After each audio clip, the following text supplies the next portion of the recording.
독서의 즐거움, 그리고 세계적 작가가 꼽은 10대 소설. 영국 작가 서머신 몬은 독일 하이델베르크 대학에서 문학과 철학을 배웠고 영국 런던으로 돌아와서는 의학교에서 공부한 후 병원에서 일했으며 제1, 2차 세계대전 중엔 정보원으로 활약했습니다. 그러면서도 일생 독서와 글쓰기를 좋아한 몬은 1915년 인간의 굴레, 1919년 달과 유펜스를 발표해 명성을 얻었으며 독서의 즐거움에 관한 수필을 쓰기도 했는데 그 내용을 소개합니다. 책에는 여러 종류가 있다. 시험을 치르기 위해서 봐야 하는 책도 있고 당장 어떤 지식을 알고 싶어서 필요에 따라 보는 책도 있다. 그러나 여기서는 취미나 교양을 위해서 보는 책을 말하고자 한다. 어떤 책은 당신이 학위를 따는데 그다지 도움되지 않고 생계를 꾸리는데도 별로 유용하지 않을 것이다. 또 배를 조종하는 방법을 가르쳐 주는 것도 아니고 고장난 자동차를 다시 달리게 해주는 것도 아니다. 그러나 당신에게 즐거움을 주고 당신이 더욱 충실히 생활하는데 이바지하는 그런 책이다. 내가 가장 먼저 주장하고 싶은 바는 우선 재미가 있어야 한다는 점이다. 유명한 책을 살펴보면 모든 비평가가 걸작임을 인정하고 문학사에서 중요한 지위를 차지하고 있으면서도 오늘에 와서 일반 독자가 읽기에는 도무지 재미가 없는 게 있다. 이는 시대가 바뀌고 취미가 변한 탓이다. 그런 책은 학식 있는 사람들이 뭐라고 하든지 당신 입맛에 맞지 않는 한 당신에게 아무 소용이 없는 책이다.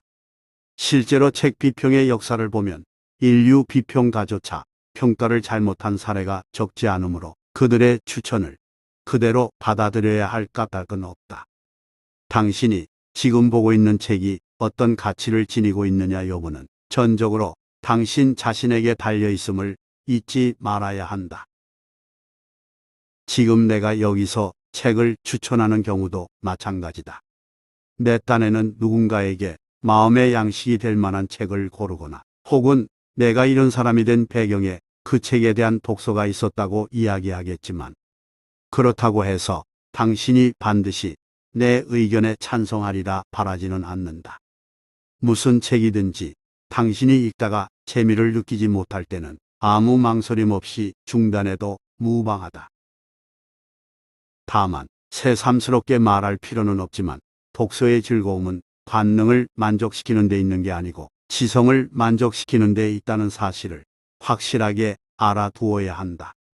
어떤 책을 읽는다고 해서 굶주렸던 배가 포만감을 느끼거나 사랑하는 이를 잃어버린 괴로움이 가셔지지는 않을 것이다.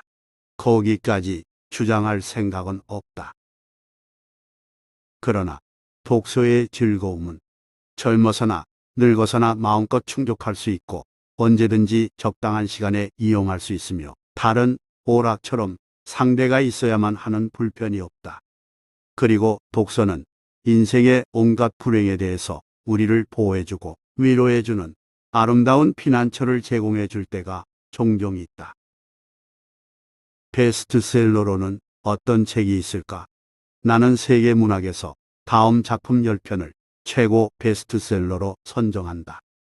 헨리 필딩의 톰 존스, 제인 오스틴의 오만과 편견, 스탕달의 적과 흑, 발자크의 고리와 영감, 찰스 디킨스의 데이비드 카퍼필드, 플로베르의 보바리 부인, 허먼 멜빌의 모비 딕, 에밀리 브론테의 폭풍의 언덕, 도스토옙스키의 카라마조프가의 형제들, 톨스토이의 전쟁과 평화. 보통 베스트셀러라고 하면 잘 팔리는 책, 돈을 벌기 위해서 쓴 책, 따라서 문학적 가치가 떨어지는 책이라고 생각하는 경향이 있으나 그것은 너무 성급한 판단이다. 왜 그런지 하나씩 따져보자. 첫째, 다수 사람이 읽는 책이 소수 사람이 읽는 책보다 수준이 떨어진다는 주장은 근거가 없다. 물론 베스트셀러가 반드시 최고 내용을 의미하지는 않는다. 내용이 최고가 아님에도 일시적으로 잘 팔린 예가 있기는 하나 긴 안목으로 보면 결국은 내용 좋은 책만이 생존권을 얻는다. 오늘날 남아있는 모든 고전이 그것을 증명한다. 둘째, 돈을 벌기 위해서 쓴 작품에 걸작이 없다는 주장은 문학사를 모르고 하는 말이다. 작품의 가치는 지필 동기에 의해서 결정되지 않는다. 세뮤얼 존스는 어머니의 장례식 비용을 마련하기 위해서 걸작 라셀라스를 썼다. 작가가 도박할 돈이 필요했다 하더라도 걸작이 나올 때는 걸작이 나오고, 작가가 품행이 방정하고 돈에 대해 무관심하다고 해서 걸작이 만들어지지는 않는다. 셋째, 베스트셀러의 문학적 가치가 떨어진다는 주장도 경솔한 말이다. 위에서 거론한 작품 10편을 하나하나 자세히 보면 저마다 가지고 있는 결점이 눈에 띈다. 어떤 책은 구성이 잘못되어 있고, 어떤 책은 문장이 서투르며, 어떤 책은 감상이 지나치게 노출되고 있다. 그런 점에 대해서는 비평가들이 말하는 바와 같다.